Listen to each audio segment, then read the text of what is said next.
Last time on A Soldier's Life. Everyone is here, except the casualties. Rip whoever they were. Delmar is also growing more suspicious of Eric, even though Castile has apparently told him more about Eric, which I'm not too comfortable with. Comfortable with. Not cool. Castile. We talked some more about the summoner. Some more people died outside of the dungeon. Rip. And the summoner has apparently brought his ice dragon, ice drake, ice wyvern into the dungeon. So, looking forward to meeting him soon. Oh shit! We got a picture of an owl bear, correct? That's what they're called. Owl bear.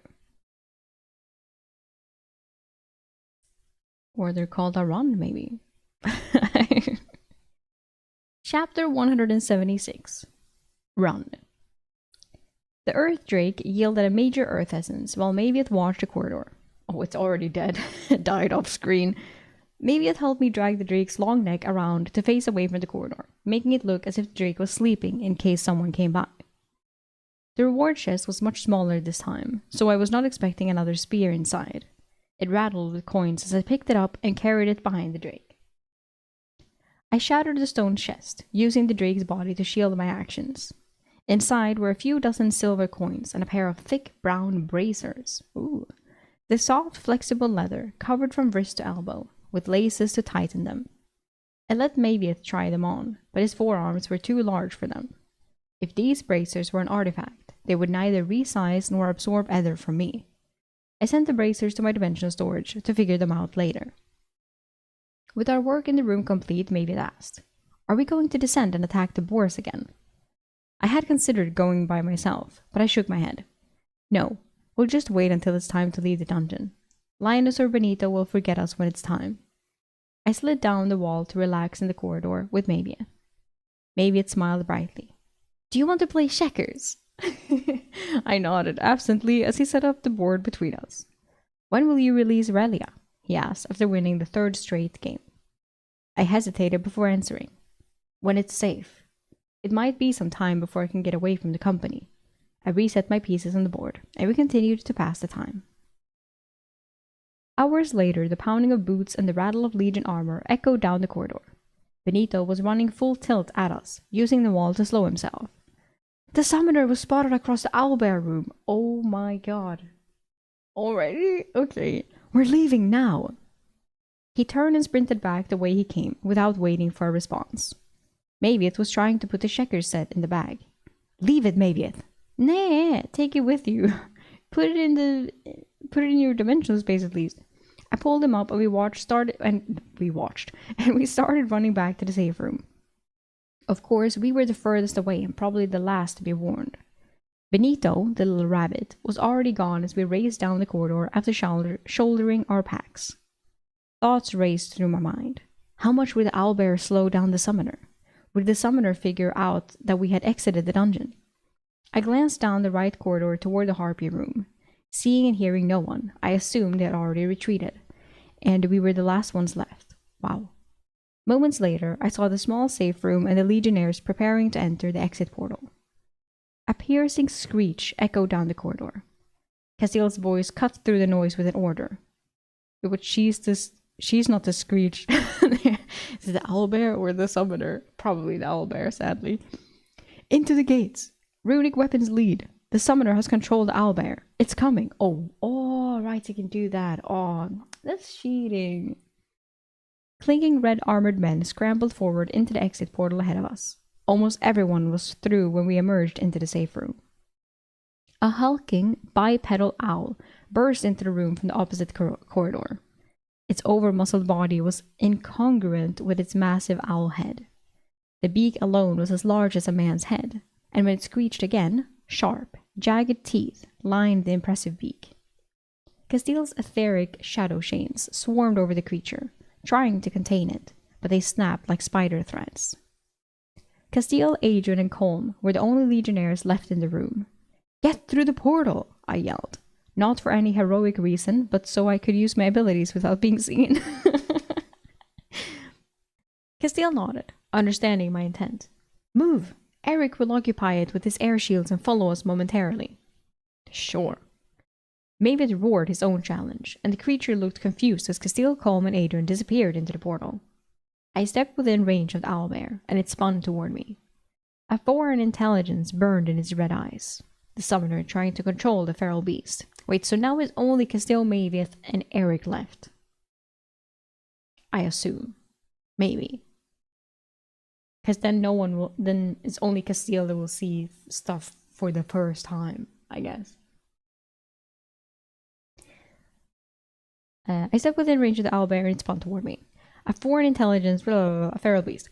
I removed a good portion of its chest cavity, my power overwhelming its resistance.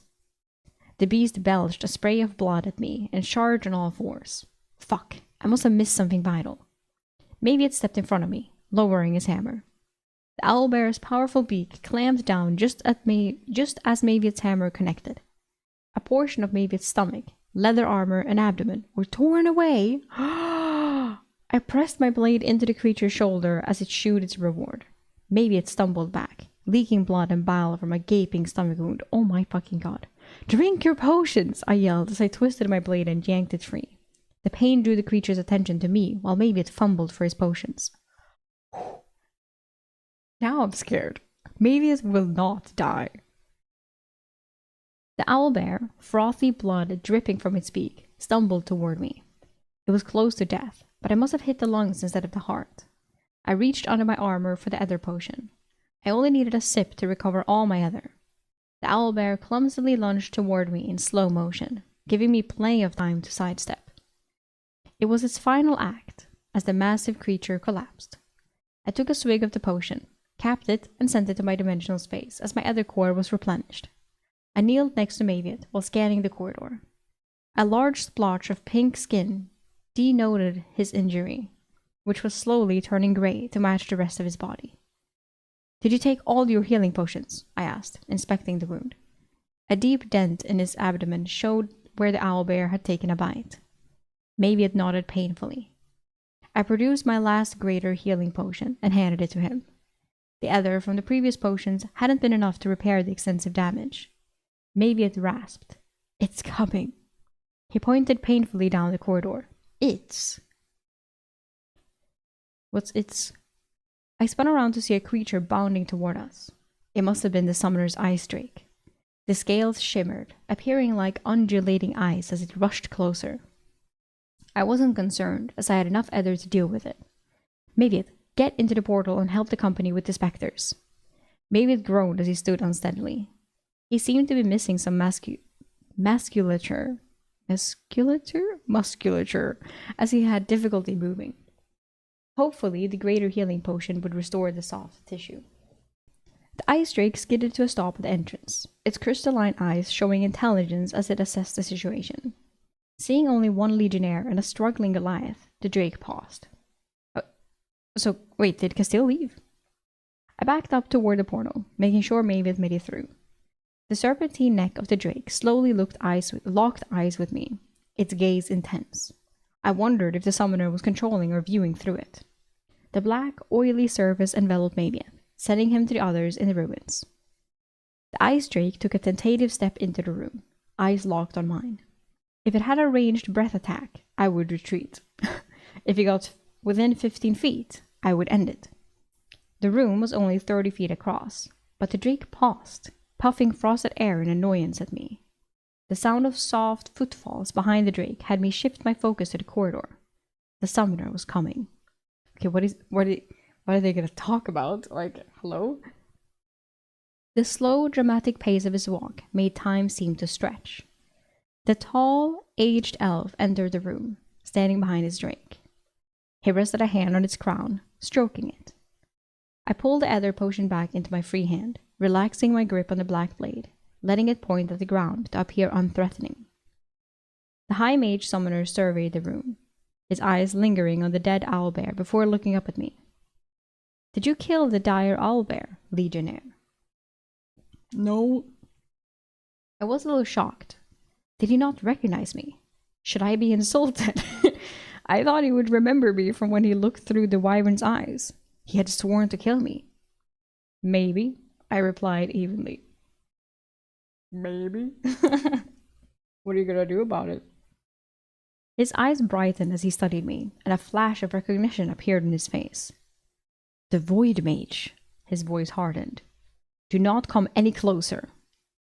He studied my dilapidated and mangled Legion armor, a delighted smile forming. It looks like you have had a rough time in the dungeon. I was trying to decide what to do. Should I be honest and say, yeah, it was kind of hard, or should I be cool and say, no? I could argue that it was not a Void Mage. I could drop Aurelia in his lap and hope she convinced him not to attack. Or I could escape by taking one step back and joining the company. Instead, I asked, why did you follow us into the dungeon? The summoner smiled maliciously.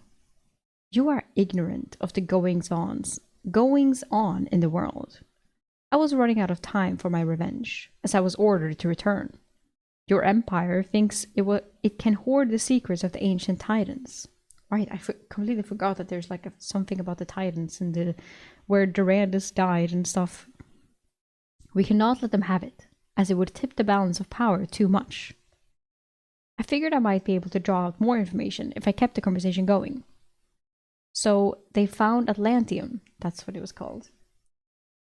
Traeliorn raised an eyebrow at my knowledge. You are no ordinary legionnaire. A Praetorian agent, then. For whom? I will be sure to let them know you will not be returning to their service. His dark humor attempted to mimic mine. I chuckled as he dug for information. No, I serve no one. I am a conscript, forced to join. Being a legionnaire was not by choice.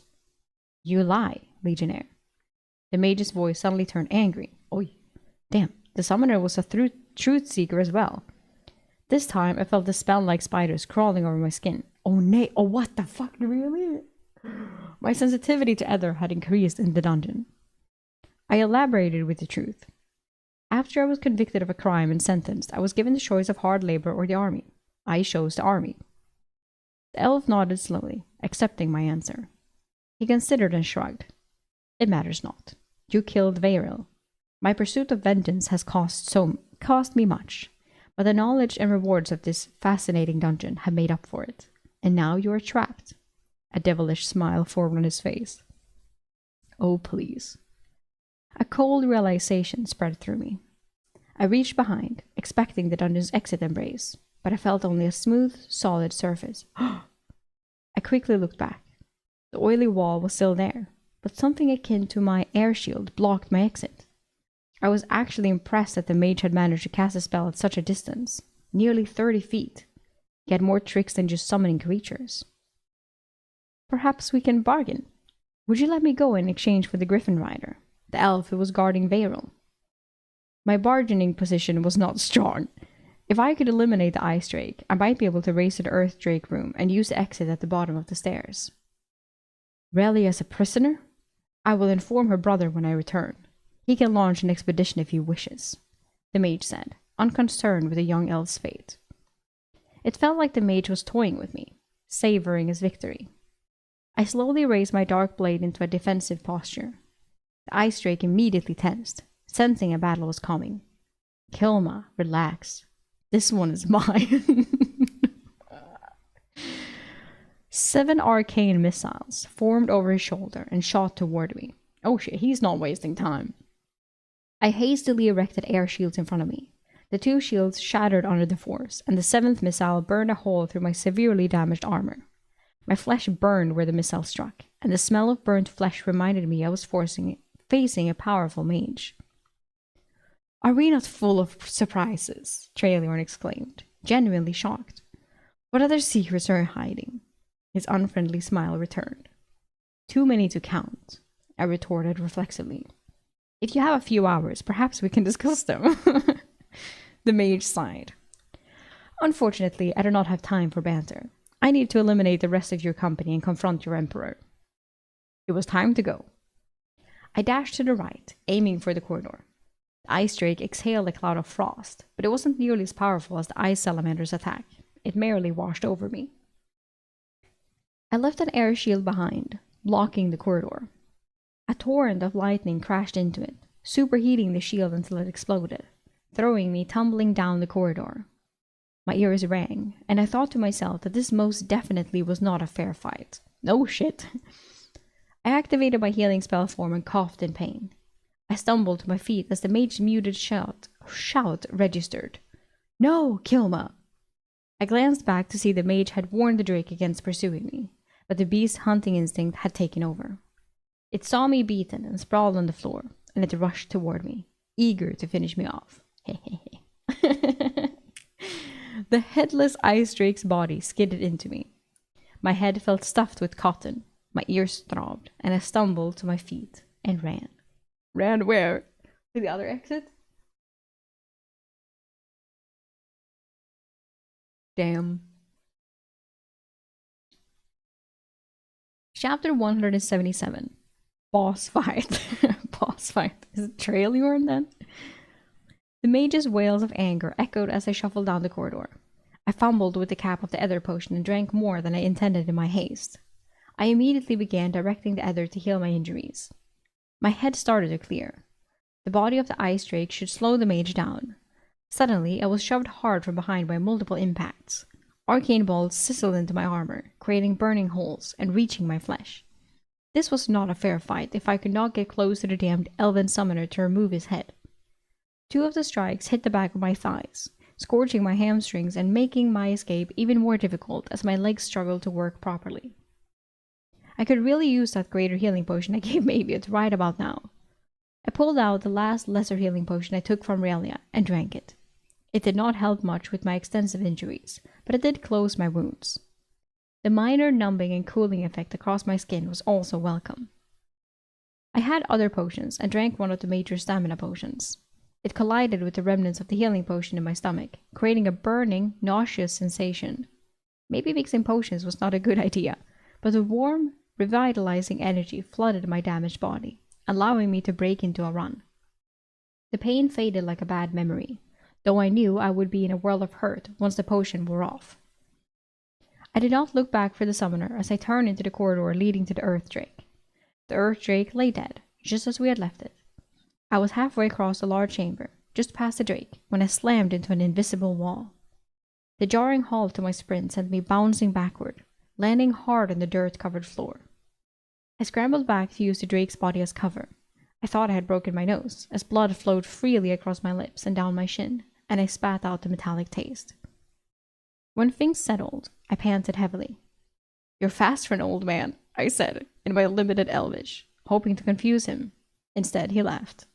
Confuse him? You are butchering a beautiful language, Legionnaire. Just another reason you have to die. There was madness, anger, and condescension in his tone. I thought I had done a fairly respectable job speaking it. I was not going to talk my way out of this, and he would not let me escape. Relia would probably side with the summoner if I brought her out. I doubted the goblin would be much help, maybe a distraction at best. I retrieved the black-tipped spear, the spider-engraved short sword, and another greater stamina potion from my dimensional space. Wait. Does Eric have the goblin again? I thought he didn't. Maybe he picked him up again. Did he? I have a vague memory now that he actually did. That I was like, oh, he's back. Did he? Maybe. I hope he did. I gripped the spear, my only weapon that could be used as a ranged weapon. "I'm sorry about your ice drake, but she did not seem to be in a playful mood," I taunted, hoping to provoke him into making a mistake. But I immediately regretted my words. The fly does not antagonize the spider when caught. Yes, he does. Oh, yes. Okay, perfect. Kilma was a dear friend. Using his voice as my guide, I stood and hurled the spear at the summoner. He waved his right hand, and I saw the flash of a spell form. He was a skilled mage, creating spells almost instantly and with just one hand. The spear thudded into another invisible wall, causing an echo in the room. I ducked back behind the carcass of the earth drake. This was not going well. The spear was my only ranged weapon unless I wanted to start throwing purple potatoes at him. Fuck it, that's what you have, do it. His imperious voice echoed in the room. "Did you kill this earth drake as well? I suppose it was not much more difficult than a wyvern." There was an amused tone, as it was clear he had me cornered. His quick shift in emotion worried me, and he might have lost his grip on sanity. Feeling the effects of the stamina potion fading, I drank the second one while the standoff continued. It was a struggle to keep the potion down. Drinking so many potions in such a short time was probably not wise. With the black blade in one hand and the spider blade in the other, I planned to rush for the exit. I hoped that whatever invisible wall he had put up, I could destroy it with the two runic weapons, then descend the stairs to the safe room and escape the dungeon. I took a deep breath and released my distraction, my ether getting dangerously low. The goblin did not cooperate. Instead of... Wait. When did he say that he... Oh, and released my distraction. I didn't get... Okay, I'm a bit behind. The goblin did not cooperate. Instead of running and pulling the summoner's attention, it was disoriented and tried to hide under the Earthdrake's body, squeezing itself into the ground in a desperate attempt to disappear. Shit, the goblin was useless. Or maybe just smarter than me, considering the situation. No time had passed for it, and it had been paralyzed with fear when I returned it to my dimensional space. I pushed off the floor, my blades extended, and searched for the invisible wall. The black blade made contact first, and I swung the spider blade overhead. The wall had a slightly reverberation to it. I attacked in a berserk frenzy, and the spider blade drew on my ether with each strike, draining me dangerously. I never defeated the wall. Instead, the world lit up as energy surged around me. Lightning engulfed me, forcing my muscles to clench and straining my joints painfully. When the lightning stopped, all I could smell was burned flesh, and my vision was blurry. I groaned and rolled on the dirt, trying to focus on healing my eyes and ears while ignoring the pain. The soft shuffle of feet reached my ears. The mage was approaching. I continued to moan pitifully. It did not take much effort, and hoped the mage would come within 10 feet. Through my bloodshot eyes, I saw the hem of the summoner's dark blue robes. Then the bastard stopped, 20 feet away. I had expected some gloating speech and was not disappointed. Legionnaire. The goblin took that moment to scramble over the drake and flee the one-sided battle. No! No, now we won't get it back, probably. Rip. Oh, I wanted him. The mage turned toward the noise, and I rolled to my knees, planted my foot, and lunged towards him. My body protested the rapid movement, but I just needed to get close enough. I focused on the mage's head and tried to send it to my dimensional space. My veins began to burn with an uncomfortable intensity, warning me of being overtaxed. I had been pushing my other reserves for the last several minutes, refilling and depleting them repeatedly. Castile had warned me about the risk of burning out my other channels, and my body was telling me I was getting close. But it did not matter because I had won. Then came the backlash of Traeliorn's resistance. Not only did his head remain, but it felt as though mine had been severed. Time seemed to slow as I fell to the ground. I flung the spider blade at the mage, who was turning to face me again. His ether shield flared, but the runic weapon penetrated it enough to cut into the hand he had put up to block it. The cut was not deep, but I would have laughed if I were not in such a tremendous amount of pain. I fumbled inside my armor for the ether potion, only to find that the vial had cracked, leaving me with wet dirt. Oh, no way. I sucked on the dirty vial, trying to get even a drop of the restorative potion, but all I got was grit and crunchiness in my mouth and just a hint of ether. Traeliorn moved slowly toward me. I was helpless, and I could only watch.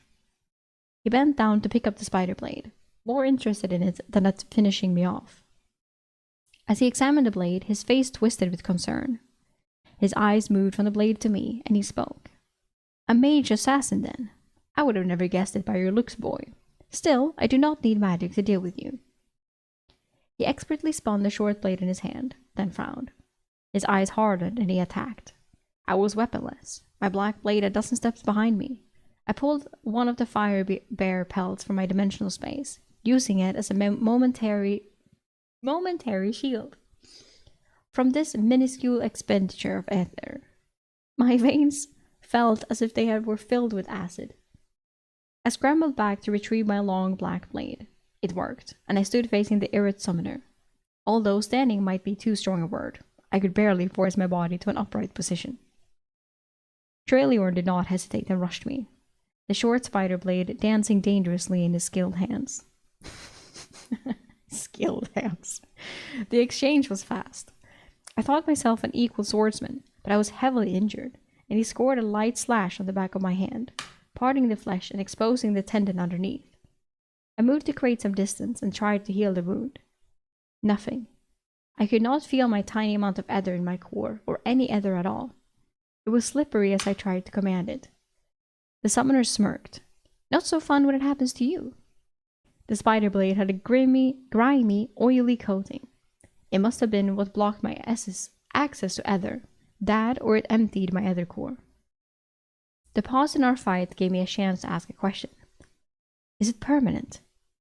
It is your blade, Legionnaire. Do you not know what a mage bane is? He narrowed his eyes, suspicious that I might be trying to trick him. He obviously was not going to tell me much, but I figured he would be angrier if it was permanent. Suddenly, the goblin dashed out. Hell yes! And both of us turned to watch.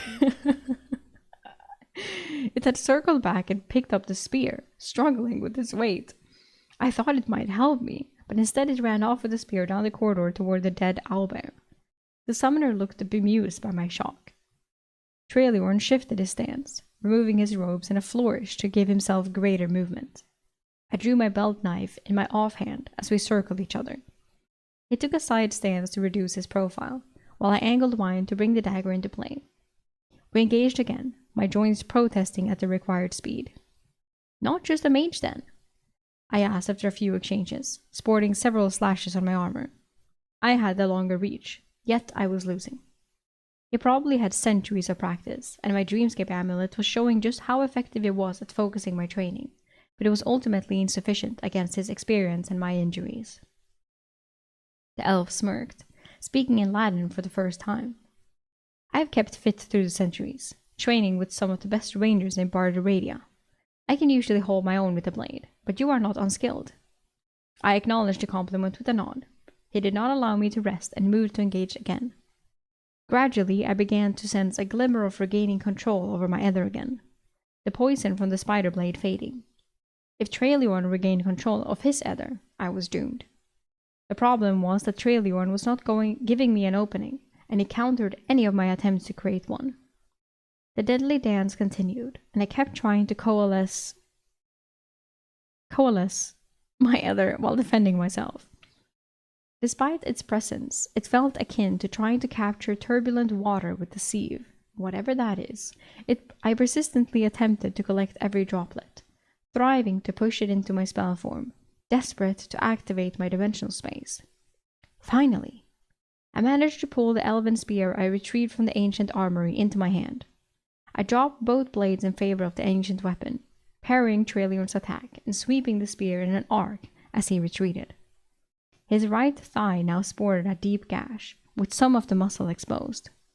I did not give him time to react, pressing the attack. Traeliorn was now hobbled, and suddenly I had the advantage. He seemed unfamiliar with fighting against a spear. I scored a hit to his abdomen, then another to the injured thigh. Oy, oy, oy. He tried to retrieve something from his belt, but that was his downfall. I drove the spear into his sternum, pinning him to the wall. Ooh! He was trying to thumb the top of a potion in his hand. Instead of stopping him, I moved in close and wrenched the magebane blade from his grasp. He brought the potion to his lips, but I used the spider blade to open his throat. Whoa! The poison coating the blade as I slashed.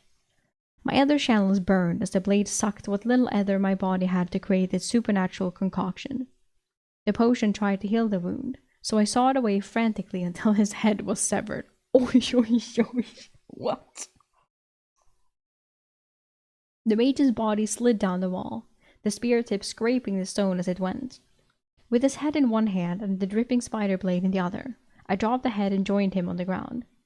The adrenaline of battle ebbed away, and every injury on my body began screaming as the rush faded. That was very intense. Is he really dead? Like, okay, his head is on the ground, right? But it's like, is this how he dies? I guess. I pulled a canteen of water from my dimensional space, ignoring the ether burn from the action. I drained it dry, belching loudly. I did not bother offering any to the summoner. Exhaustion swept over me, amplified by the potions, the other backlash, the poison, and my wounds. If I slept here, I would likely wake up inside an earth drake's stomach. I gathered my black blade and positioned the mage body and head on his robes before starting to drag it back to the safe room. Once the pain of the ether burn lessened, I would use the collector on him. Oh! The corridors seemed much longer than they had before, and every step was a chore. The ice drake was still mostly blocking the corridor. I needed to use the collector on it soon or risk losing its essence. I pulled the mage past the drake and into the safe room.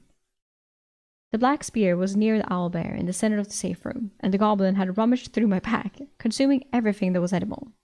It was now in a contented food coma, oblivious to my presence. Well, then I guess we have a goblin again. I guessed it had not eaten in days. I glanced at the dungeon exit, wondering how the company was managing. Because of the specters. But if he's dead, does the specters die? No, because the specters had nothing to do with the summoner. Right, they're separate things. Ja.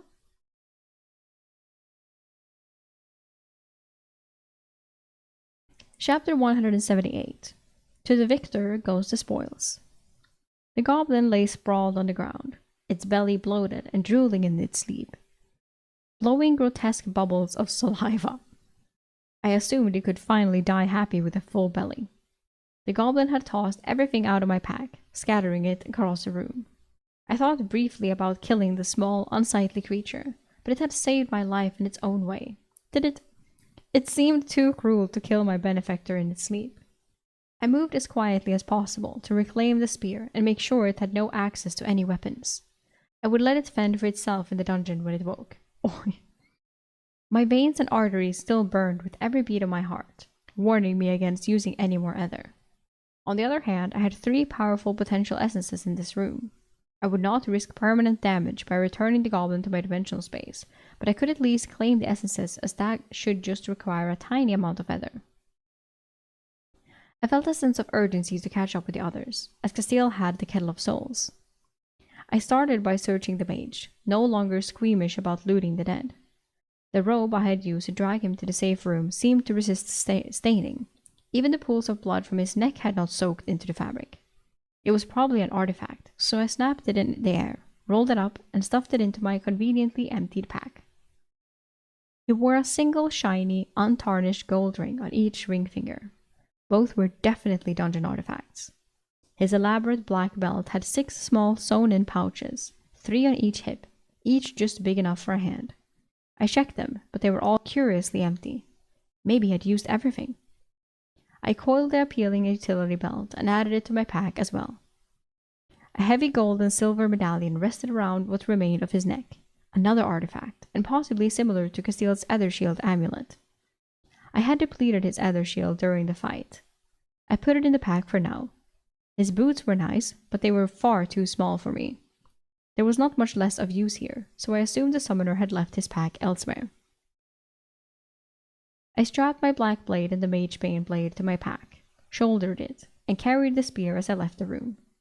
The walk to the owlbear room seemed to take forever, but I was rewarded with a room filled with tall grasses and dark berry bushes.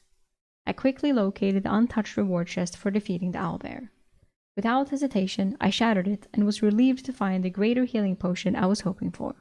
I drank it immediately, the multitude of injuries fading like a bad dream. I had not realized how injured it truly was until the warmth of the healing potion washed over me. I could have waited hours and healed myself with my spell form, but I needed to catch up with the others, so time was of the essence. I packed away the silver coins and a second potion. A quick glance at the runic script told me it enhanced one's strength when consumed. I pulled the collector from my dimensional space, my ether channels flaring in protest at even the smallest of ether expenditures.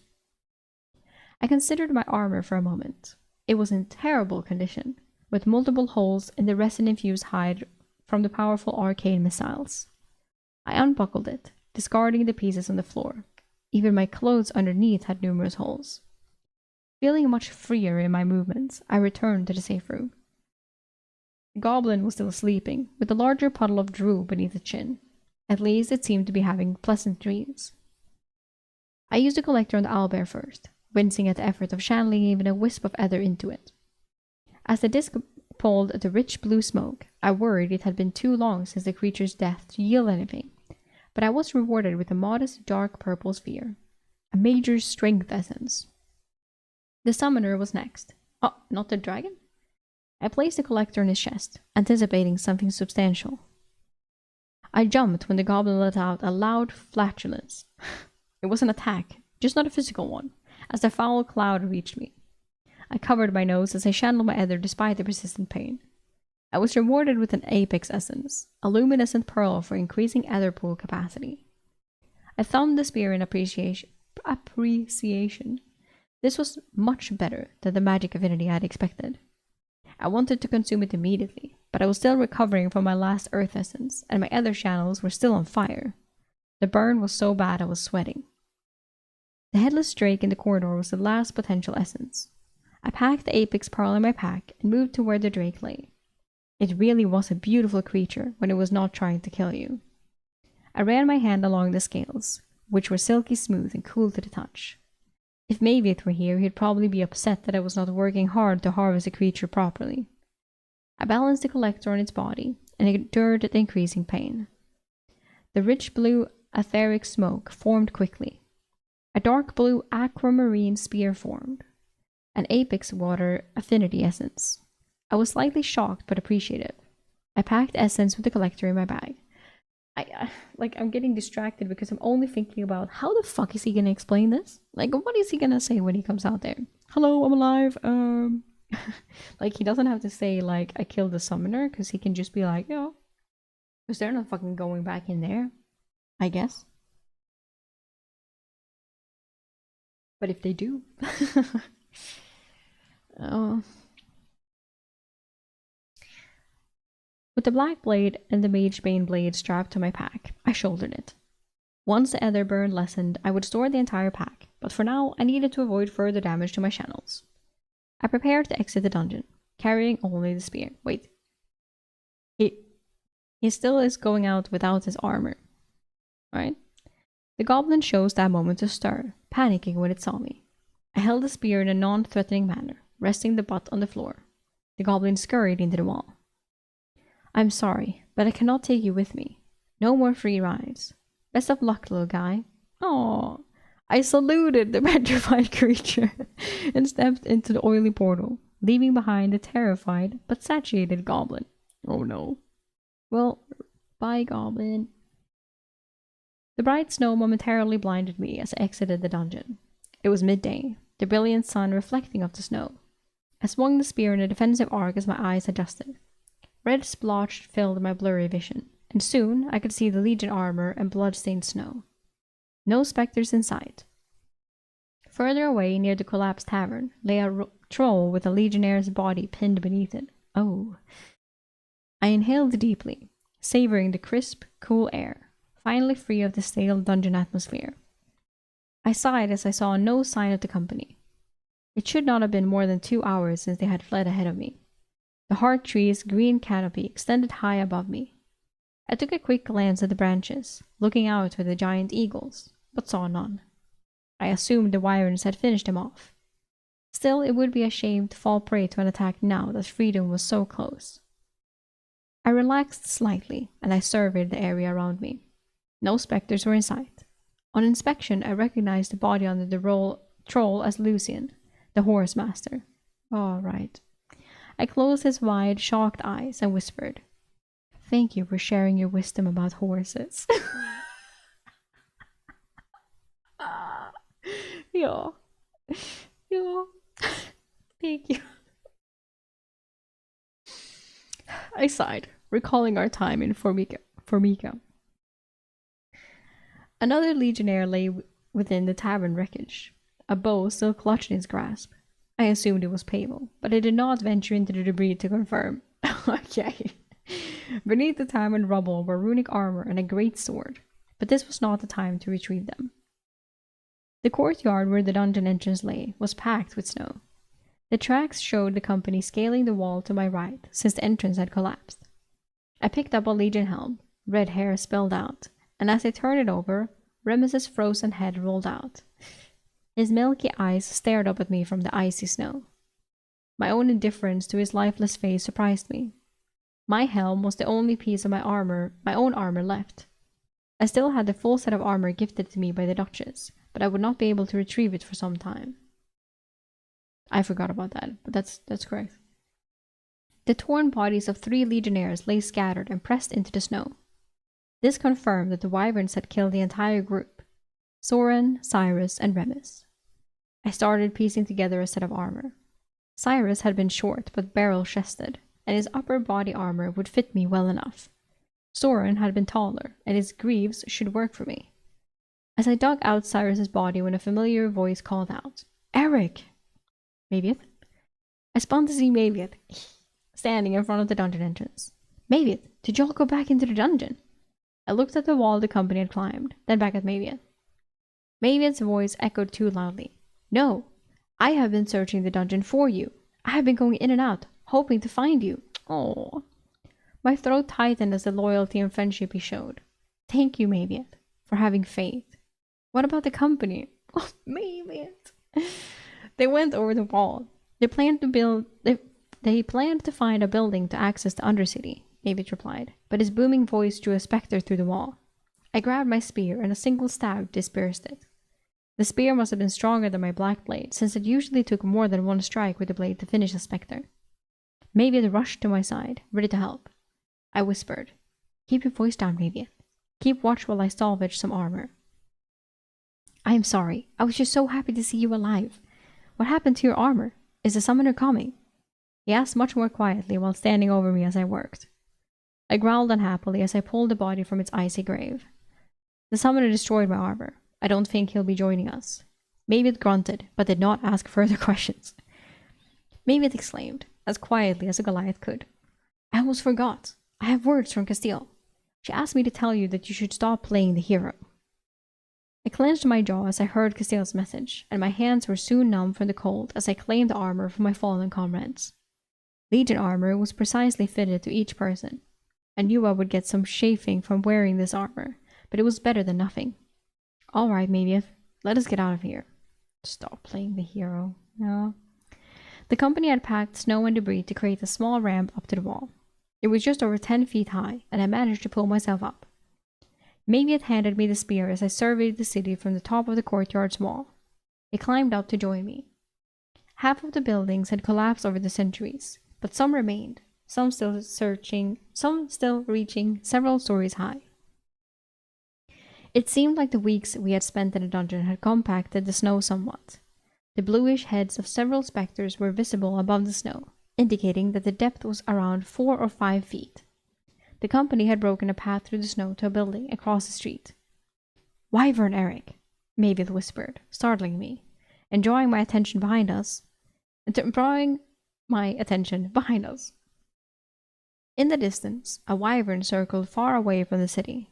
It must have been released from the summoner's control when he entered the dungeon and had yet to wander off. "We need to reach the Undercity and catch up with the others. I see dozens of spectres down the street." I dropped the spear and lowered myself onto the packed snow. Maybe it landed with a thud beside me. I barely had time to grab the spear before the first spectre emerged from the snow around us. A quick upward slash dispatched the spectre. "Move, Maviath!" I hissed as I followed the path the company had cleared. The narrow channel through the snow was dangerous, as spectres could appear right next to us. The spear proved invaluable, easily dispersing spectres with one strike. Reaching the building door, we found it had been smashed in. I stepped over the threshold, looking around. "Maviath, do you have your glowstone?" He entered behind me, and I turned to defend the door while Maviath retreated. I avoided retrieve of my own glowstone to spare my channel further strain. By the time Maviath retrieved the glowstone, I had already cut down 2 more spectres. The building appeared to be a shop, though its display cases were long destroyed, and its furniture had collapsed. Drifts of snow had gathered through the broken windows, but I could see multiple footprints in the dust and snow. "Find where they went. I'll hold the door." As Maviath followed the company's tracks, I cut down 3 spectres. The commotion would definitely draw more. "Over here, Eric," Maviath finally called. I retreated after dispatching another spectre. The spectres would reform in about half an hour, and I was eager to put some distance between us. At the back of the shop, Mamie had found stairs leading down into the Undercity. Clear footprints in the dust showed the company had gone that way. Go, I urged to Goliath. I followed Mamie down the stairs. Once we reached the landing, we saw tracks in the dust leading both right and left. Which way? Mamie asked, focusing on a spectre approaching from the left. I was puzzled by the tracks. It looked like the company had split, with half going left and the other half going right. No, this had to be Constantine laying a false trail for the summoner. If I were Constantine, which path would I choose? 50-50. You can also take one and go back, I guess. I mean, right? Chapter 179. Last Day in Kaelora. In the glowstone light, it took us a few minutes to identify that one set of tracks looked slightly larger. Backtracking is much harder than following a trail of laid footfalls, Maviet intoned softly, pointing towards the likely path. We moved to follow it. 100 feet further down the tunnel, the first turn showed signs that someone had been waiting in ambush around the corner. The dust was disturbed, and there were spots of drying urine on the wall, clear signs we were heading in the right direction. A spectre interrupted our inspection of the intersection. Wow, interrupted inspection intersection. My god.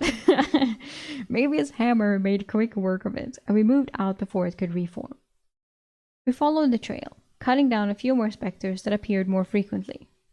The roots of the heart tree blocked several passages, and it seemed the company was circling around the root system in the opposite direction from where we had arrived. It did not make much sense, unless they were planning to leave the city by a different route. Yeah, tongue twister indeed. I recalled the map of the city in my head. The heart tree was in the northern district, near the city wall. My best guess was that they were planning to exit as far from the library as possible in case the summoner searched there first. After killing a fifth spectres in just a few minutes, I paused in the corridor. Maviet, do you think we should try to find our way to the library instead of following the company's path? Maviet considered the question. Why? Do you not wish to reunite with everyone? It's not that. They're headed for areas of the city with a high concentration of spectres. We could get swarmed, and Castile may have stopped using the kettle on dissipated spectres to make it harder to follow them, since they don't know the summoner is dead. We spent weeks thinning out the spectres around the library. It might be safer for us to go that route. Maybe it looked thoughtfully down both directions of the corridor. If you think the library is safer, then we should go that way. Maybe it tightened his grip on his hammer. I turned around and we backtracked to the first split in the corridor. Soon we encountered a familiar spectre, a teenage elf in a ball gown. I remembered her clearly from the first time I had faced her. I cut her down and we started following the other set of tracks. Before long, we reached the room beneath the adventurer's tavern we had sheltered in. The wyverns had collapsed the structure. Constantine must have laid the false track to this point to confuse the elven mage. We continued to follow the clear path all the way back to the wine cellar. Only 6 wandering spectres confronted us on the journey, far fewer than on the short path we had followed for Castile and the others. We entered the wine cellar, which appeared undisturbed, and no spectres were present. I could use a rest, maybe. I think we're safe here. I sat down on one of the bunks we had hauled into the room. I was exhausted and famished after using so many healing potions. I assumed we'd face a fight to make it from the library to the city gates. I was tempted to retrieve something from my dimensional space, but my other channels were still flaring. Just one small item should not hurt, right? I pulled the Dreamscape amulet to my hand and winced at the pain. How long was this burn going to last? Maybe Castile's book in the Dreamscape had an answer. Maybe I'd eyed the amulet knowingly. I'll send watch for Spectre Zarek. You can rest. I began walking up and down the rows of bottles while I made myself comfortable. With just a painful trickle of ether, I entered the Dreamscape. The Dreamscape creations greeted me. Lucian, the horse master, was among them, and a heavy weight settled on me, seeing him alive and smiling. I talked to him about horses, while Oscar circled me excitedly with a ball. Relia's clone demanded to know when she was going to be freed from her prison. Constantine, Xavier, and Adrian pestered me to spar, but I turned them down as I moved to the shelves of books. Scholar Fabian interrupted me, saying, "You know, Eric, if you're passing through the library, I wouldn't mind getting some more reading material." I paused, looking at him. I had already added all 300 books to the Calorian Elves had an herbalism and apothecary to the dreamscape. I recall the other sections of the library: cooking and brewing, weaving, woodcraft, and a floor filled with books on metallurgy. Everything from household goods to weapons and armor. I'll see what I can do, Scholar Fabian, I replied, and the manifestation of my subconscious smiled brightly. The manifestations of my subconscious smiled brightly. I focused on learning what I could about ether burns from the books Casil had manifested. The news was not good. If you continued using ether while feeling the sensation of burning, you risked destroying your ability to channel ether. It was described as feeding the fire. So I had already reduced my capacity to channel. After a storm of curses, which made everyone back away from me fearfully, I calmed down. The text said that healing ether channels required consuming apex channeling essences, and it would take around a dozen or more to restore each point of potential. I guessed it might take less for me. Maybe I could even manage with major essences. However, I currently had no channeling essences. The only ones I ever had came from the manticores and gargantuan dungeon spider. I reread the Burnt Mage chapter a few times before putting the book back on the shelf. The amount of pain a burnt mage experienced depended on how many points of potential they had lost. Based on the pain I felt, I feared I had lost quite a few points. There was nothing I could do about it now, and there was nothing I would change about the fight, except running sooner. Since my slow-aging spell form constantly drew ether, I would be in constant pain until I consumed the necessary ether channeling essence. Well, that's not nice. I played with Oscar and practiced with my new spear for a while before leaving the dreamscape. Maviath had pulled dozens of bottles of elven wine from the racks and placed them on another bunk. Any specters? I asked as I stood. None, he grumbled tiredly. I nodded. That was good news. It meant the specters had not tracked us. Rest for a while, Maviath, and then we'll visit the towers and the library before leaving the city. Why? He asked, confused. I want to gather some books to take with us. Maviath looked at the wine he was selecting. I was hoping you could take some of these if you had space. I am partial to the deep red ones in the green bottles. I revealed my issue to him. I'll see what I can do. I burnt my other channels fighting the summoner. With a very serious tone, Maviath said, Your body tells you when you need to stop using ether. Everyone knows that. I frowned but did not respond. Casil had told me as much, but I had pushed my limits. My ether tolerance far exceeded my ether pool, and I had been forced to drink the ether restoratives repeatedly, just seconds apart. Eventually, Maviath lay down with the dreamscape amulet, and I took watch.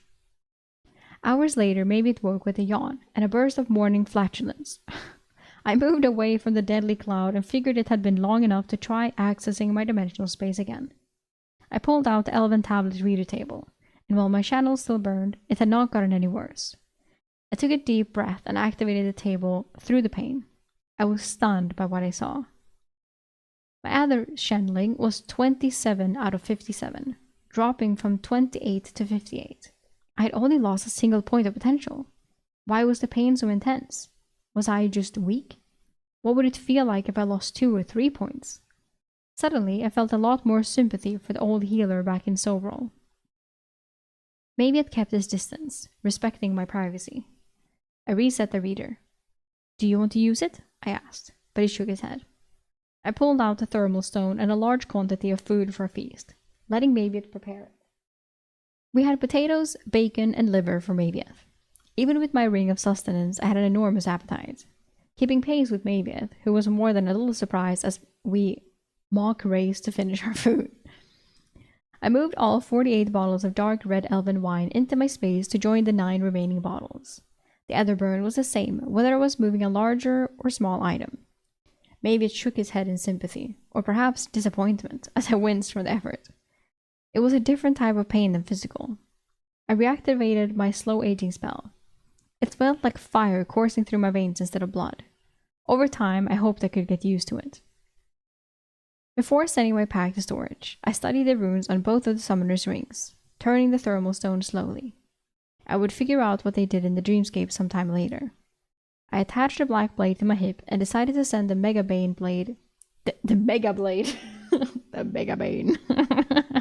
Mage Bane blade to storage with the pack.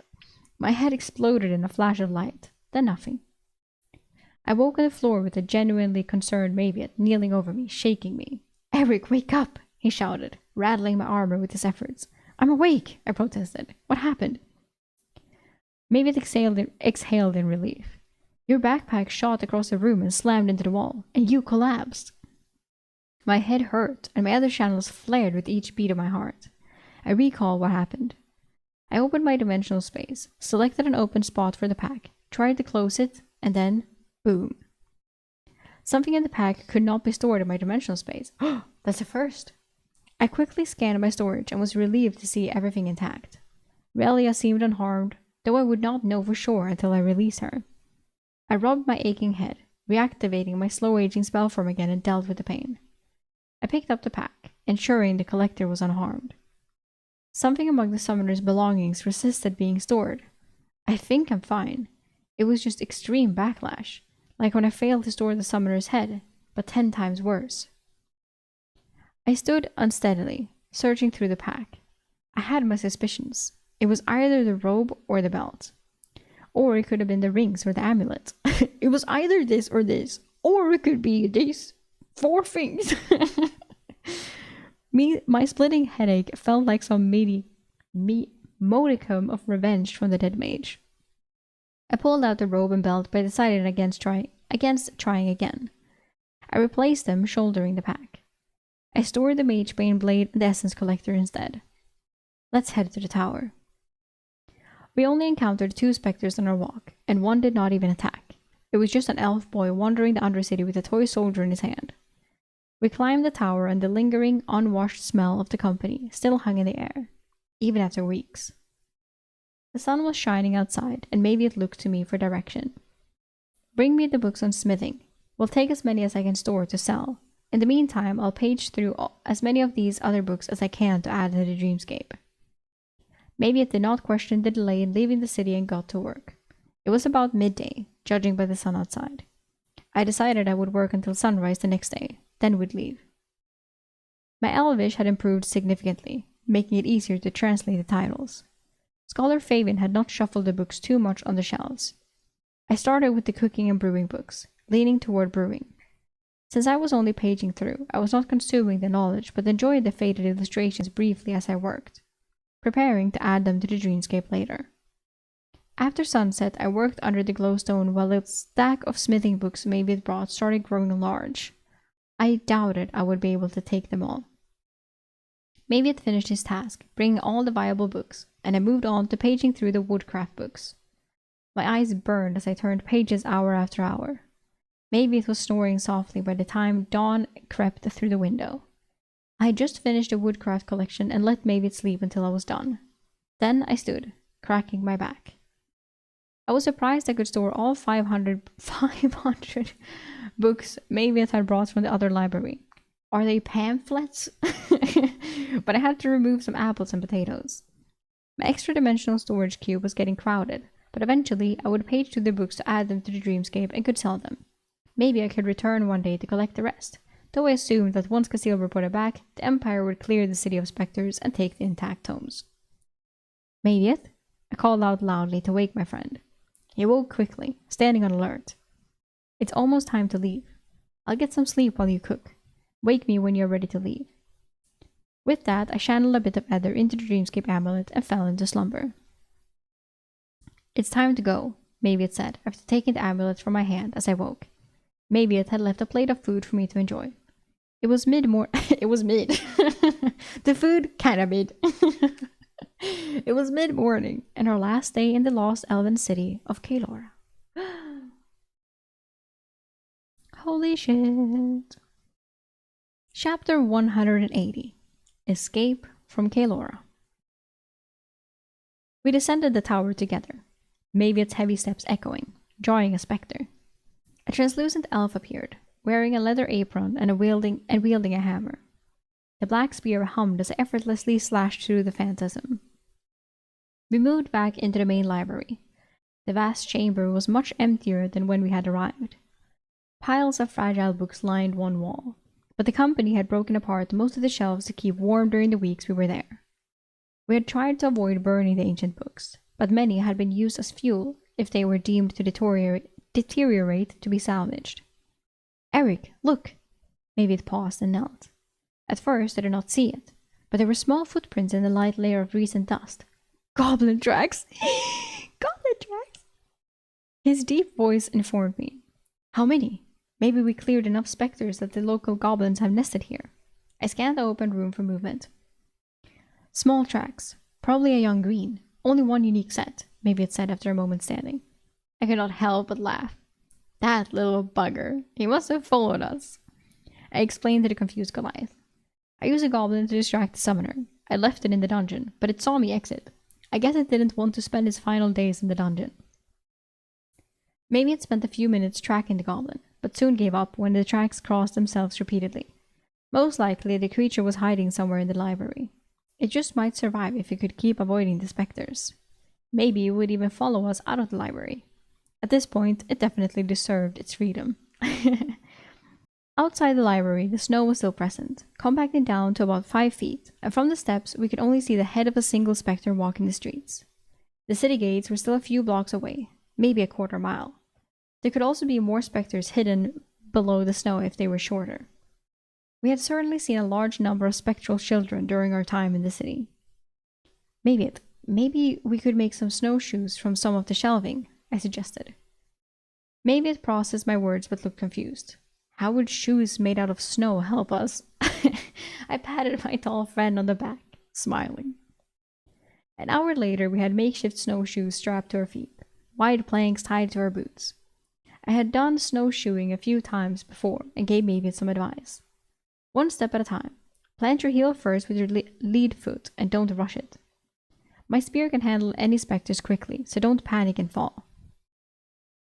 I do not know. Are you sure these will allow us to walk in the snow? They do not seem enchanted, Eric. Maybe it said, skeptical. I was concerned too. He was such a large man. Even slimmed down a bit, he was likely around 350 pounds, more with his gear. I reassured the Goliath. The snow has compacted over the last few months. We shouldn't have any trouble. I climbed onto the snow first, sinking just an inch or two with each step. Maybe it followed hesitantly. His larger feet sank a few inches, but he stayed atop the snow. He paused, amazed that it worked. As we walked through the blinding white snow, I led us and stabbed any spectre foolish enough to show itself. Fortunately, it seemed the spectres could not see through the snow themselves. We had walked first block, halfway to the gate, when Maviet informed me. The goblin is at the library doors. I twisted awkwardly and saw the tiny goblin standing there, watching us leave. It was a pitiful sight, looking like we were abandoning the childlike creature. It's light enough that it does not even need snowshoes. It's on its own now. We need to hurry and get under the trees.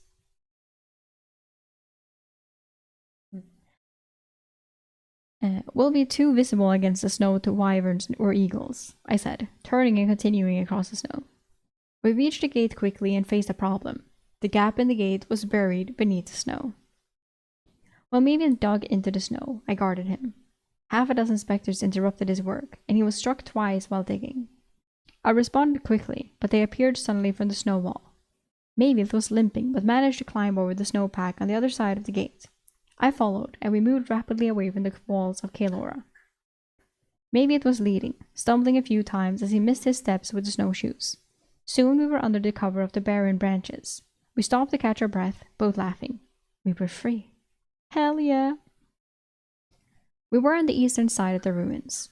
We could head west to the city of Parvis, about 50 miles away, or south to Sobrel, about 70 miles through direwolf territory. Alternatively, we could head northwest, following the river back to Tella, the capital. As we rested under the trees, the tiny goblin emerged from the city gate, running wildly with books tied to its feet, mimicking our snowshoes.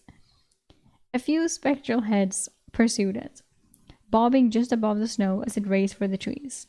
It disappeared into the forest, still running. Maviet and I looked at each other and shrugged. That brief excitement over, Maviet asked, "Where are we going from here?" The company has nearly a day's head start on us. I think they would have headed north to the capital if they exited near the northern wall. The city of Parvis is the closest though. Maybe just a 2-day walk for us, following the river. Castile wanted to avoid Parvis because Duke Octavian's son is the count there, but they have a portal to the capital. We might even beat the company to Tella if we go that way. I realized maybe it was not aware of Castile and the company's conflict with Duke Octavian. After considering for a moment, maybe it questioned. What about heading back to Sobral? Should we not inform the Duchess of her success? I shrugged. I'm a bit worried about the direwolves with just the 2 of us maybe yet. Parvis, then to the capital. Then he can take a ship back to Stone Mountain Island, he nodded, as this route took him in the direction he wanted to go, to confess to his father. Right. We kept to the cover of the trees and we moved east. After about 6 miles, the snowpack had dwindled to just 2 feet deep, and we discarded our snowshoes. Maybe its snowshoes had been falling apart anyway. We reached the wide, uncrossable Agantero River, and I followed it toward Parvis. The snow showed a lot of tracks. Bears, gnolls, humanoids with boots, wolves, and even some horse tracks that Mavitt insisted were centaur tracks. Centaur? All these creatures had given the ruins of Kaelor a wide berth, obviously smarter than us. Night descended about halfway to the city. We made camp in the center of a group of evergreens and used a thermal stone to cook. The stone was a huge boon, providing heat for cooking without any smoke or scent of burning wood that would attract creatures. Still, with just the 2 of us, I stayed on watch all night, while Mavitt slept in short spurts with the amulet. As Mavitt entered another round of sleep with the amulet, I carried a glowstone a short distance into the woods. I listened for a while, only hearing the soft crackle of snow refreezing after the mild day. I considered waking Mavitt but decided against it. There was a mix of jealousy and fear that he might leave with her. Relia stood before me, crouched in anticipation. The glowstone shadowed her features, and she exhaled a cloud of steam in the chilly night air. After seeing I was alone, she finally spoke. We're out of the dungeon. Her posture relaxed. Yes, we are about 20 miles west of Parvis. Do you know where that is? I asked. With a note of sorrow, she looked around. I know where Parvis is. Did Mavitt not make it? I doubted she would have had the same concern for me. Mavitt is sleeping, I said, adding a little white light to spur her. My company is not far off, with my mage commander. You should get going. I suggest traveling south, crossing the river, and making your way home. I produced her pack and handed it to her. With the egg. There's food and some fragile items inside, so be careful with it. You should make haste. She sheathed her blades and stepped forward to take her pack, surprised by its weight. She shouldered it and was about to turn, but paused. If you are ever captured, she began, then hesitated. Ask for General Claylan Glavian. Claylan Glavian. I'll tell my brother you helped me. He'll make sure you end up in a work camp rather than strung up with the other legionnaires. What a generous offer, I replied with a mocking undertone. She rolled her eyes at me one last time, checked the position of the moon, and trudged off into the snow.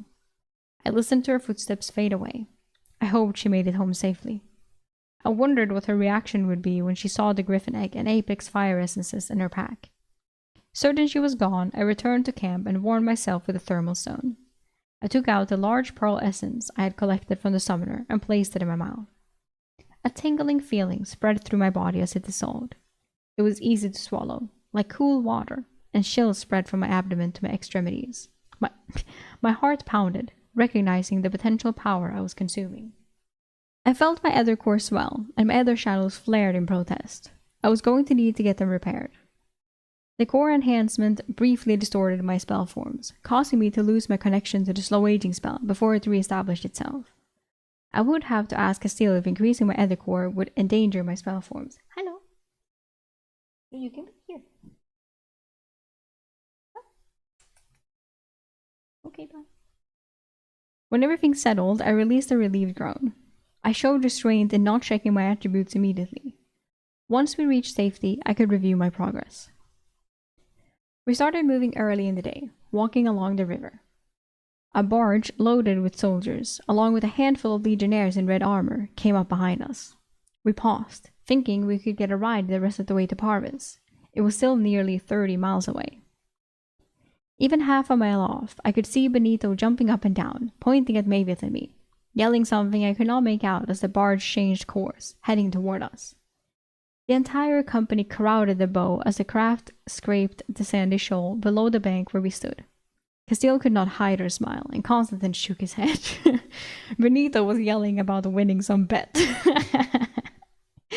We scrambled down the bank to board, receiving pats on the back and half hugs. Curiously, one member of the company was missing, Flavius. The bargemen got the barge back into the river, grumbling about the smell of legionnaires they had picked up along their journey. The 40 or so soldiers knew better than to complain about our unwashed bodies. Come back. After being fed and deflected questions for an hour by telling them we escaped by returning to the library and using the west gate exit the city, I ended up in a secluded spot on the bow with Castile and Adrian. Castile asked quietly, "The summoner?" "Oh, right, it was Adrian," she told, because Delmar is dead. I said in the recap that Castile told Delmar, "What is Adrian? Delmar is dead." Oh no. I meant Adrian, right. Oops. "He won't be following us," I said flatly. Castile nodded slowly, relief flooding her face, but she did not press for details. "Where is Flavius?" I asked about the missing member. Adrian answered with skepticism. "Hello, girl. Not much left." Constantine said a white got him in the Undercity when they scouted our escaped route together. Castile's face remained unreadable. Castile let out a long breath. The Empire is at war. The Essenham elves have landed on Amatalhos Isle, breaking the peace treaty that stood for centuries. Word is that the Baltan orcs are also gathering a fleet, but no one knows where they will land once they sail. The summoner had mentioned the Essenham elves. I stayed quiet, and Adrian continued. "Everyone is descending on the swamps south of Macha. There are even rumors that the emperor might leave his palace." My mouth fell open. A four-nation war was brewing over the site of the city of the giants, Atlantium, all because I told a single truth-seeker about it. Yeah. After I digested the news and my potential role in sending thousands of men to die on a swampy battlefield, I inquired, "Are we headed back to Macha then? Maybe we should have stayed in the dungeon. It would have been safer." Castile smirked at my attempt at humor, but looked uncertain. "I won't know our orders until I report to the Legatus Legionis in Parvis." Oh. We will do this. It's just one chapter. And then we'll do one last chapter next time, I guess. Chapter 181. Castile POV. Epilogue. Castile observed the departure of Legionnaire Eric and the Goliath from the safe room. Curiosity about how the young Legionnaire would kill the Earth Drake pulled her to investigate. She considered sending her all-seeing eye to follow them, but the extra ether required in the dungeon was best conserved. She was fortunate to have such a hidden power in the company, but keeping the others ignorant of it had become a full-time job. Flavius, in particular, was starting to ask too many questions. Adrian believed he would try to gain favor with the first citizen or Praetorian Guard when they reached the city. Castile had her own ideas on how to protect the Legionnaire, but first she needed to protect herself. Her gaze swept across the room, taking in the rest of the Legionnaires. Despite the looming danger of the summoner within the dungeon, a sense of camaraderie and determination radiated from them as they prepared. The summoner's presence in the dungeon was a constant threat, and any attempt to flee would likely result in his swift pursuit. Their best chance was to ambush him when he emerged, but even that carried considerable risk. If the summoner controlled the dungeon creatures, he could send them out first to occupy the company, then join the attack himself. Traeliorn's reputation as the most powerful summoner on the continent overshadowed the fact that he was also a formidable battle mage. Though he had not fought on the front lines in a century, Castile had read the histories and knew how much of a threat he posed and how feared he had been when he fought the Empire. The company's best option was to distance themselves from the summoner and reach the safety of a city as quickly as possible. Castile reflected on the mission and still felt the pain of all the men she had failed and lost since Duchess Veronica assigned it to her. She wished she had never accepted it. Young Lysander had been the first to fall in the Undercity. Lysander had grown up in the village of Modena, near where she had been born. He was a good lad, and his fate was undeserved, just like many of the conscripted legionnaires in the Empire. She chuckled to herself, remembering the time she had Delmar instruct Lysander to add too much salt to the soup or intentionally burn dinner. He sabotaged the food preparation without hesitation, taking the ire of the men for his poor cooking skills, even though he was following her orders. Aw. Then there was Delmar, who had also fallen to a wight. He was from the small town of Corsica and sent most of his pay to his ex-wife and children, hoping they would grow up better than he had. As long as she lived, Castile vowed to continue sending the 20 silver a month that Delmar used to. At first, she had suspected that Constantine had orchestrated Delmar's death, but after listening to the retelling of the combat and seeing Constantine's guilt, she decided he hadn't intentionally gotten Delmar killed. Delmar was an excellent swordsman, his sternness contrasting Adrian's congeniality with the men. She had been fortunate to have him in her service. The Empire had arrested Delmar with withholding artifacts obtained from delving, and he chose conscription over a decade of labor in the imperial quarries. She had helped him get the gambling Wait, what? She had helped him get his gambling problem under control. Oh. I was like, is she the reason why he had a gambling problem under control? And counted him as a friend and loyal subordinate. Her heart ached at the memory of young Felix and his infectious smile. Due to their sheer full personalities, she frequently paired new legionnaires with him and Matteo. Felix was from the northern coast, but she couldn't remember the name of his town because he always said it was too small to deserve one. Felix had no woman, but spoke fondly of his younger sister. Castile planned to write her a letter about Felix's bravery and send some coin to help her. Lucian, the horse master, was a good man and too decent a person to be forced into a soldier's life. She believed he had an illegitimate child somewhere. She would check with Adrian, who knew all the men's life stories. Lucian and Pavel had given their lives so that Benito and Lurkin had a chance to live. Pavel never spoke much about himself, but if there was a pious man in the company, it was him.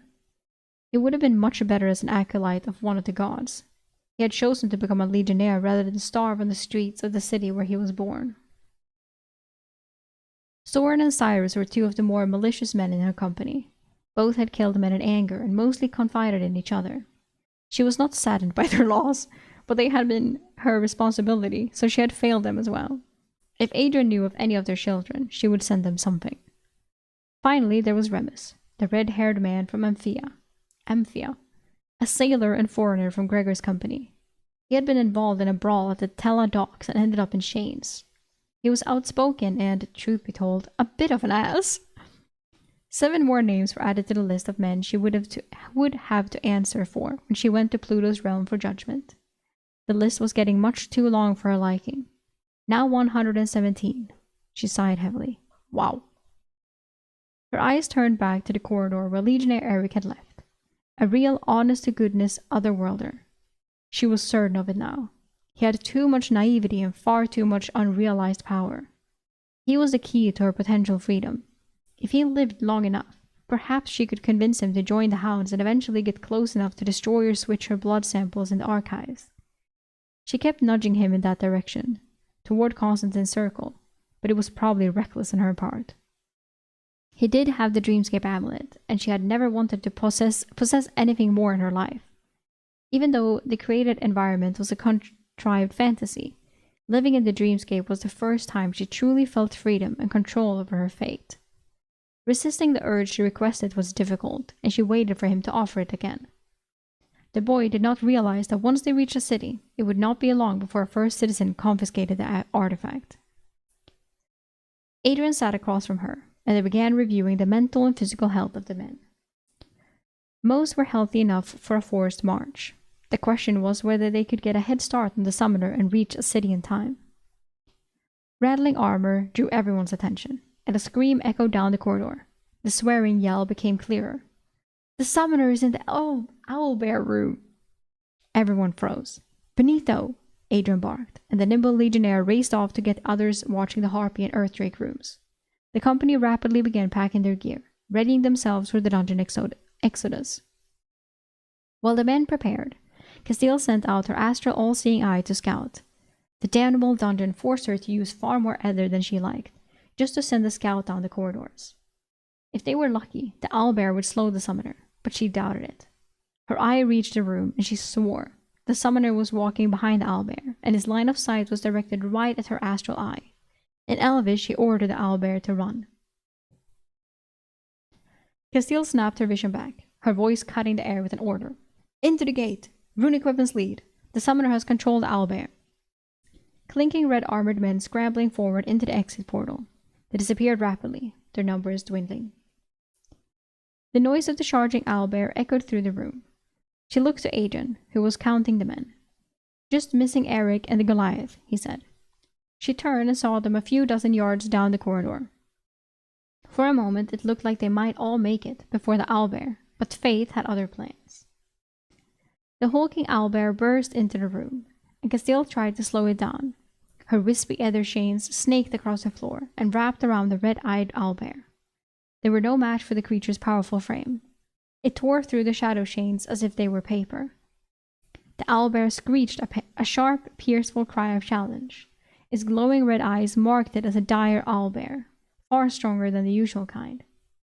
Its body was saturated with ether, making it much more powerful. Eric entered from the far side of the portal, taking in the scene. He yelled at her, "Get through the portal!" Castile looked at the foolish young legionnaire. Maybe he had a plan, but she doubted even her entire company could have taken on a dire owlbear. Maybe if they had time to ambush it, and if one of the most powerful mages on the continent were not right behind it. Adrian stood next to Colm in front of her, ready to protect her from the owlbear's charge. She looked at Eric and nodded. "Adrian, into the portal." Adrian hesitated, unwilling to leave Eric. Castile recalled that Eric had stood with him against the giant Edin, a man's foolish bravado. She yelled at him, "Move! Eric will occupy it with his air shields and follow us." Castile stepped into the back veil exit, Adrian and Colm behind her. The grey light of early morning hit her. The tavern was a pile of rubble, and the invigorating, fresh cold air filled her lungs. The men were engaged with a handful of spectres. Constantine's blade flashed sparks as he got her attention. 9 spectres so far. Are you going to kettle them? His sword sparked against on another spectre. Castile needed to decide quickly. "Form a defensive line around the exit. We will prepare for whatever emerges." Adrian added an order. "Eric and the Goliath still have to exit. Identify your target before releasing your bow." Chaos ensued as Castile used the kettle to eliminate the spectres, and the men formed a line facing the dungeon. The body parts of dead legionnaires were scattered, staining the snow red. The men's feet packed the snow, and the spectres were finally dealt with. The Goliath stumbled out of the dungeon, holding his side.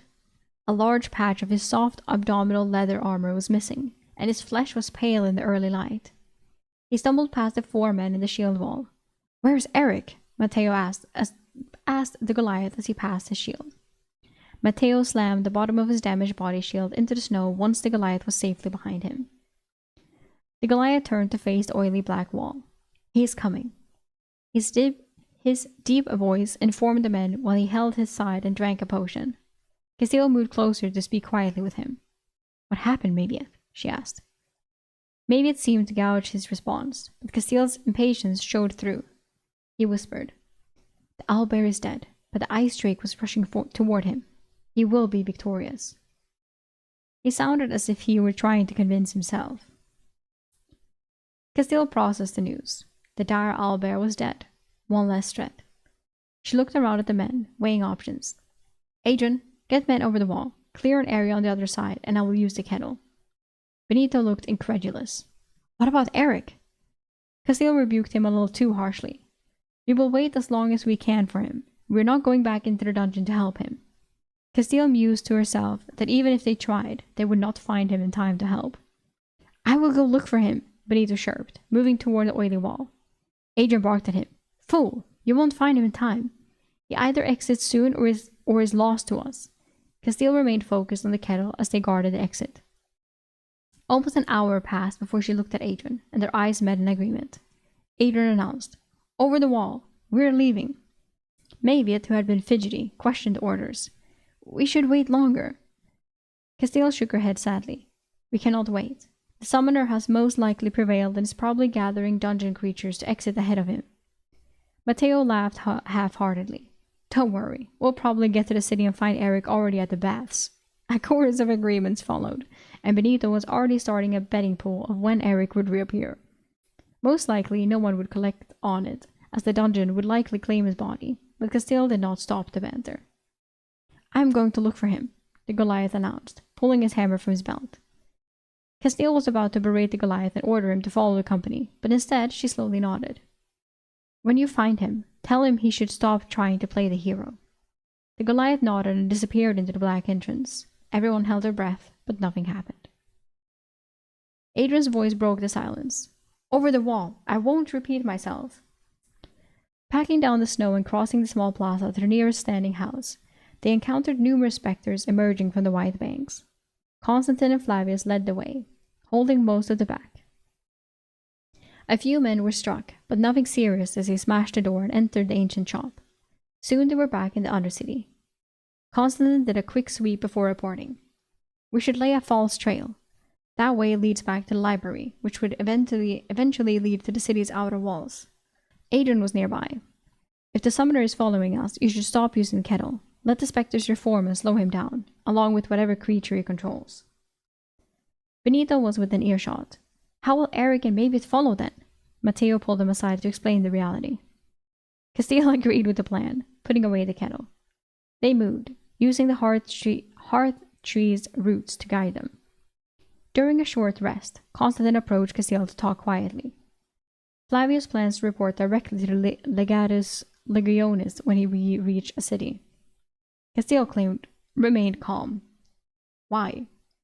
"He thinks Eric is an otherworlder, and that you knew about it. He is also certain that the Renus' collector was in Eric's possession.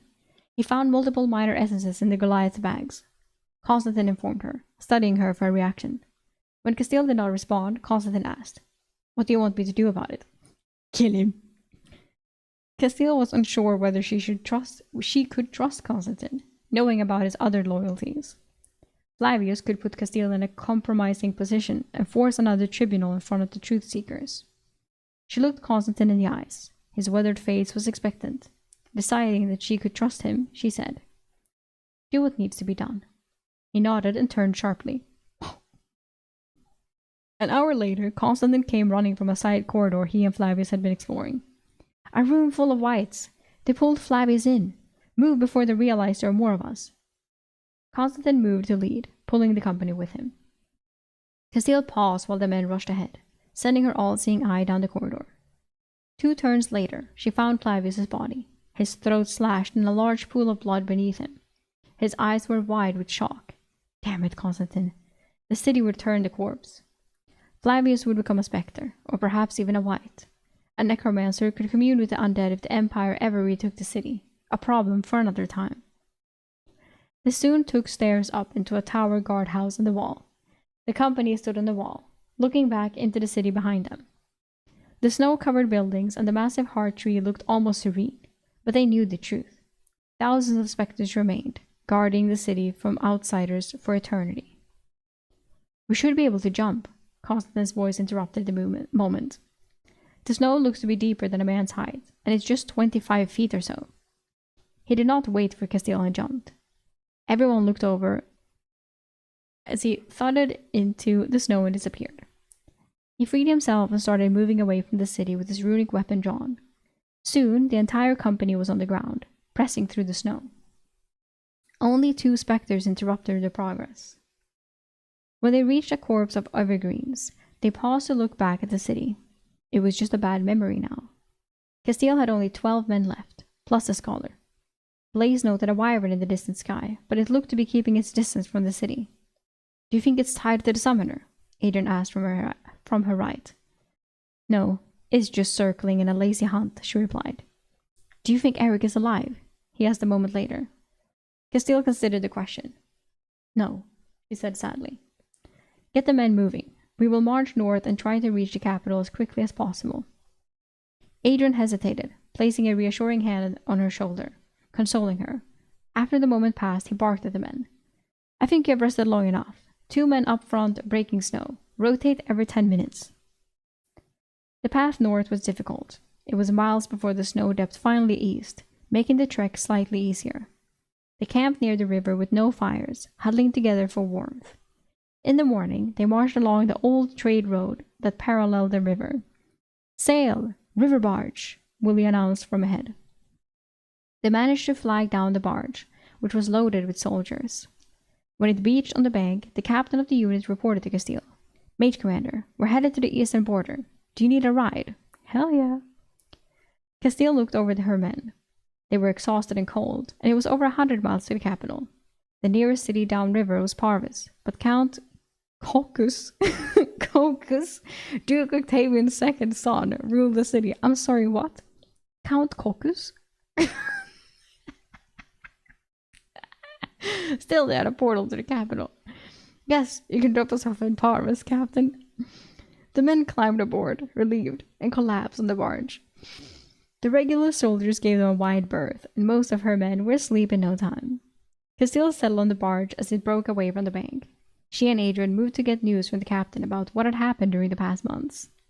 Where have you been, Mage Commander? The entire continent is about to erupt in war. The S&M elves have taken Amatalos Isle off the coast.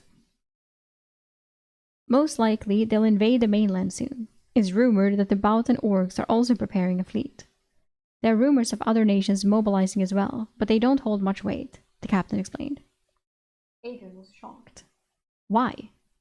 The city of the Titan, of course. Rumor is that Atlantium has been discovered in the swamps south of Matcha. Castile and Adrian made eye contact before settling down and pressing the captain for as much information as they could. Hours later, they drifted peacefully under a light breeze. The crisp air was warmed slightly by the water, but chunks of ice floated slowly by. The rushing water was a lullaby for most of the company. The serenity was broken as Benito began jumping at the front of the barge. There he is! That red dot has to be him! The company stirred, and everyone moved to the boat to see what had gotten Benito so excited. As the craft moved closer, a person in Legion armor was clearly walking on the high bank with a very tall person to the side. I don't think it's him. The armor looks to be in too good condition, Adrian whispered just to Castile. Castile did not wait. She sent out her eye and returned it to her body a moment later. It is him, Adrian. The boy survived again. I will believe it when I see it. What do you think happened to the summoner? He asked. I am assuming Eric killed him, she said flatly. Adrian turned to Castile, doubt in his face. The barge grounded on the bank, and the men swarmed the two figures. Castile let the reunion play out, failing to hide her own smile. One less person to add to her death roll, although his survival might cause more problems down the line. When things settled, Castile met Eric with Adrian at her side. She asked quietly, The summoner? He won't be following us, Eric said flatly. Castile nodded slowly, relief flooding her face, but she did not press for details. Eric looked around the barge. Where's Flavius? Adrian answered. Constantine said a white got him in the other city when they scouted our escape routes together. Eric seemed stunned at the news, as he should have been.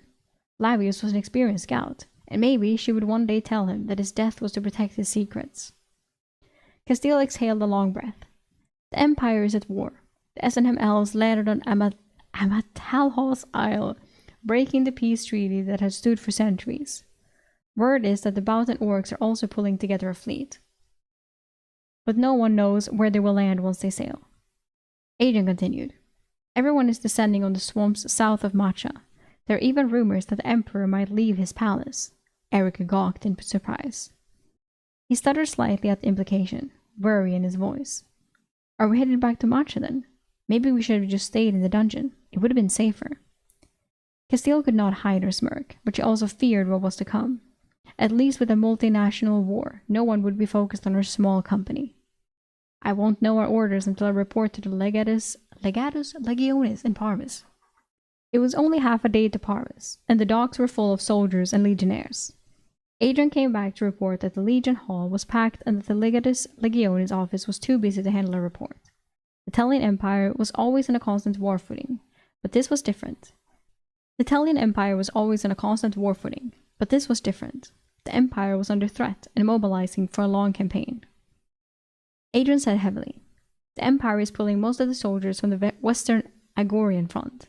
The forts along the swamp will be left with just skeleton forts. You can bet the trolls and troglodytes will take advantage. When all is said and done, you can expect the Empire to be much smaller." "Let's just focus on living to see the end of it, Adrian," Castile rebuked him. "Is the Count aware we are here?" "No. The portal opens at midnight to the capital. We should be able to leave the city before he learns you're here," Adrian replied hopefully. Come back. Just gonna stand on my foot. Hello? No. Good bed. Castile kept her company at the docks, but even then, okay. Soon, very soon, Constantine and Firth managed to wander off despite their orders. She realized both needed to report to their masters. They returned just in time to march to the central square and join the company through the portal. Arriving in the capital was different from usual. In their silvery armor, over 100 of the Emperor's legionnaires guarded the sunken plaza. Archers trained arrows on them before relaxing, seeing it was just wagons of supplies and a small mage company. Castile relaxed, relieved that no one was there to arrest her. She turned to Adrian and Eric. "Get everyone to the Eastern Legion Hall. I will go and report directly to the Legatus Legionis office." Castile nervously made her way to the office. She had prepared a report while waiting in Parvis. All she needed to do was hand it over. The scroll detailed everything that had happened since they marched on Sorbal City. She had prepared it with the Imperial Truth Seekers in mind, confirming the details and answering questions before they could be asked. She waited in a lobby to be dismissed, but was then asked to wait in a small conference room an hour later. Maybe they were just busy and could not deal with her at the moment. Hours began to blend together. She asked for a runner to inform Adrian she was waiting, but her request was denied. Eventually the door opened, and she was shocked to see Constantine enter.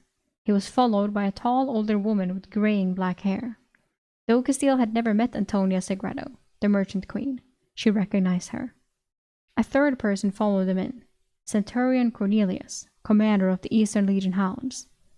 The door shut with authority, and she guessed Constantine had betrayed her to his Praetorian master. What the fuck? Constantine moved to stand in one corner of the room, his face blank. Cornelius moved to another corner, his face wearing the deceptive smile of an old man. Antonia sat across from Castile and introduced herself. "I am Antonia Segredo.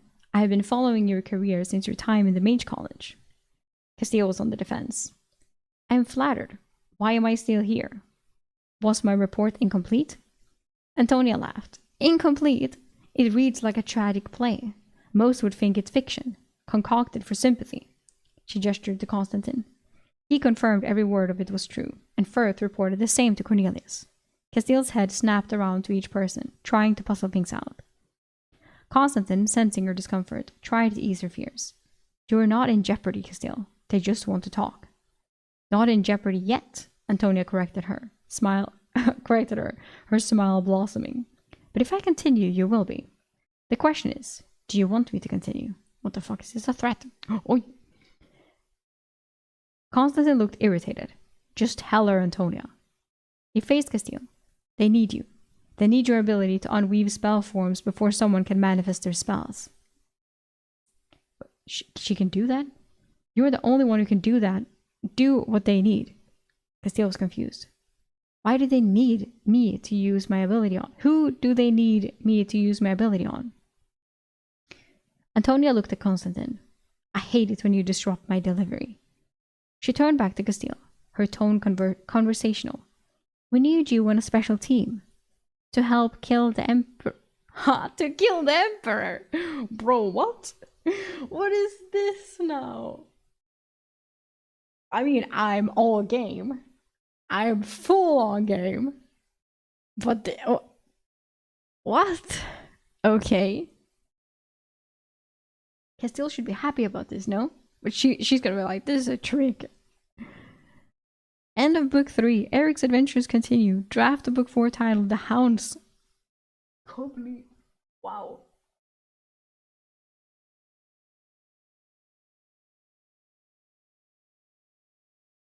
There's a bonus chapter at the end of this book. The winner of my first fanfiction contest. Please enjoy. Okay. Special thanks to the patrons. Yay! Here you are. This is you. Kirk. Shane Kirk.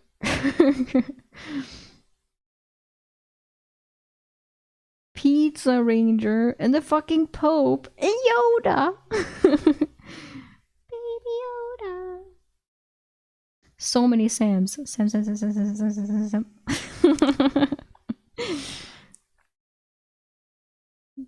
Bevers.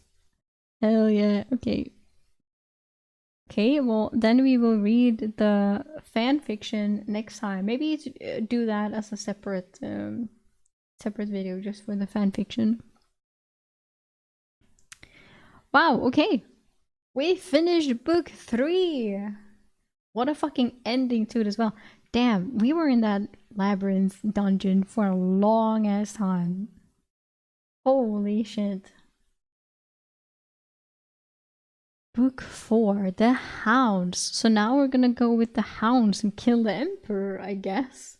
While there's a fucking full-scale war going on. Very interesting. Okay. Well, I'm extremely interested to start to read book 4. And we will do that next time.